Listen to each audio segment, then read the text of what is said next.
আর কিছুদিন পরে শুরু হচ্ছে কোপা আমেরিকা। ইতিমধ্যে এই টুর্নামেন্টকে সামনে রেখে দল ঘোষণা করেছে দক্ষিণ আমেরিকার 10 এবং উত্তর আমেরিকার 6 দল মিলে এবার দেখা যাবে কোপা আমেরিকার জমজমাট এক আসর। কোপা আমেরিকা টুর্নামেন্টে সবার নজর থাকে ব্রাজিল এবং আর্জেন্টিনার দিকে। বিশ্ব ফুটবলের অন্যতম শক্তিশালী এই দুই দলের লড়াই বাড়তি উন্মাদনা তৈরি করে ফুটবল প্রেমীদের মধ্যে। আগামী 21শে জুন থেকে এবারের কোপা আমেরিকার আসর শুরু হলে ইতিমধ্যে ফুটবল বিষয়ক ওয়েবসাইট goal.com তাদের নিজস্ব পাওয়ার রেটিং দিয়ে জানিয়েছে এবারের আসরের ফেভারিট এবং সম্ভাব্য শিরোপাজয়ী দলের নাম।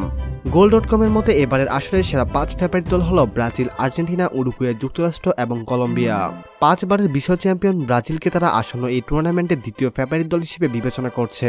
দলটির নতুন কোচ দারিবাল জুনিয়র একজাক তরুণ ফুটবলারকে নিয়ে দল ঘোষণা করেছে। তবে আন্তর্জাতিক গণমাধ্যমটির মতে এবার কোপা আমেরিকার জন্য সম্ভাব্য বিজয়ী দল আর্জেন্টিনা। পাওয়ার রেটিং বিবেচনায় 3 বারের বিশ্ব চ্যাম্পিয়নদের সম্ভাবনা শিরোপা জয় ধরে নিয়েছে goal.com। মেসি, ডি মারিয়ার সঙ্গে Rodrigo De Paul, Alec Mac Allister, Guido Rodriguez বা লিয়ান্দ্রো পারদেসারা প্রতিপক্ষের জন্য হয়ে উঠতে পারে চিন্তার কারণ। সম্মানিত ভিউয়ার্স, আপনি কোন দল সাপোর্ট করেন? কোন দল জিতবে 2024 সালের কোপা আমেরিকা? আপনি আপনার মূল্যবান মতামত অবশ্যই আমাদের কমেন্ট বক্সে জানাবেন।